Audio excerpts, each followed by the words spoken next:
The case of Dunkin Donuts, organizational structure. Introduction.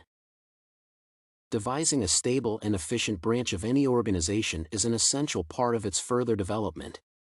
Researchers claim that a company is most likely to achieve success when significant attention is given to such features as organizational and job designs. Even though there are many various topics to consider when managing a new location, job units and coordination of employees' activities should always be regarded. In this work, the most beneficial job design method for the Dunkin Donuts case will be presented, and clarification for the organizational system chosen will be provided. Starting the job design, analysis, description, and specification. Job design is an imperative feature of a successful company's development. In order to create occupation units that will be profitable for both the corporation and its employees, an analysis of the future positions must be conducted. In the case presented, the district manager's obligation to thoroughly devise the 5 new locations' characteristics is especially large-scale, and various types of job placements will be required. Additionally, the authoritative organization is substantially sized, and additional information about the activities procured will be necessary.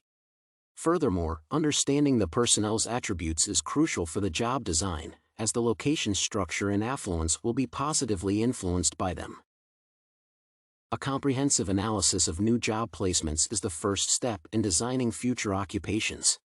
An examination of positions required offers smaller units of data to explore and presents the researcher with an opportunity to collect pertinent information.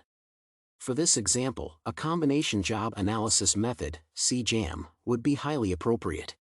The use of CJAM allows obtaining knowledge about specific tasks that will be completed, as well as the methods of such completion, which is essential to evaluate branch effectiveness. Moreover, this approach includes collecting data pertaining to the human attributes necessary for the operational activities, which can be especially helpful for the process of candidate selection. Overall, CJAM can be of high importance for the case provided. A thorough job description is needed for successful branch management. Providing a useful and understandable definition of a worker's expected duties and qualifications can be of remarkable advantage to both the employer and the employee, increasing their possible levels of satisfaction with the job outcomes.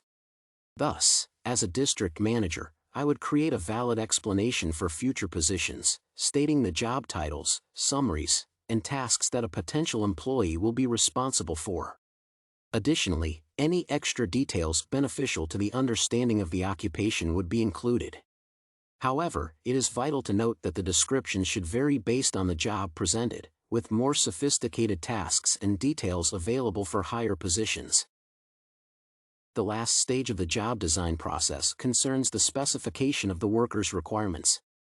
Devising a statement that envelopes all prerequisites for a particular position can be instrumental for both the workers and the manager, directly influencing the employee's performance.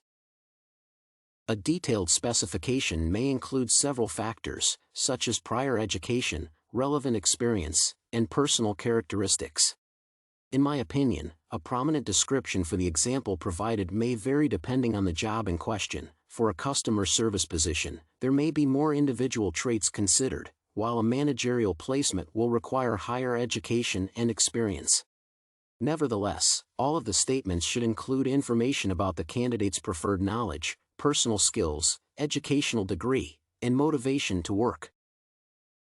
Organizational design and further development. A considerable amount of preparation is required to produce a successful organizational design. The first factor to be regarded is departmentalization, which allows for the creation of various sections within the company. Such a process is critical for a high-revenue organization catering to different groups of customers and providing multiple services.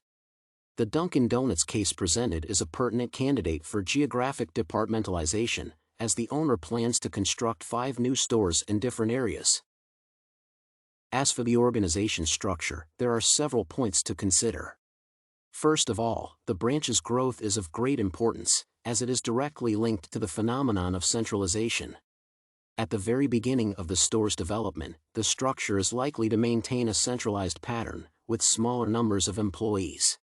However, as more locations will open, the structure will become less centralized, following a decentralization process. A similar occurrence is possible with the second structural aspect. At first, the branch will be more organic, becoming more mechanistic over time. I believe that due to Dunkin Donuts' high complexity, more standardized and mechanical approaches should be prevalent. Conclusion. To conclude, there are various features of job design and organizational arrangement to be accounted for when constructing a new company or extending the areas of an existing one. In order to properly devise the positions needed and present a coherent structural representation, an insight into job analysis, decentralization, and standardization is required. The example discussed was proven to benefit from the CJAM analysis approach, multiple job descriptions, thorough specifications, and lower centralization at later stages.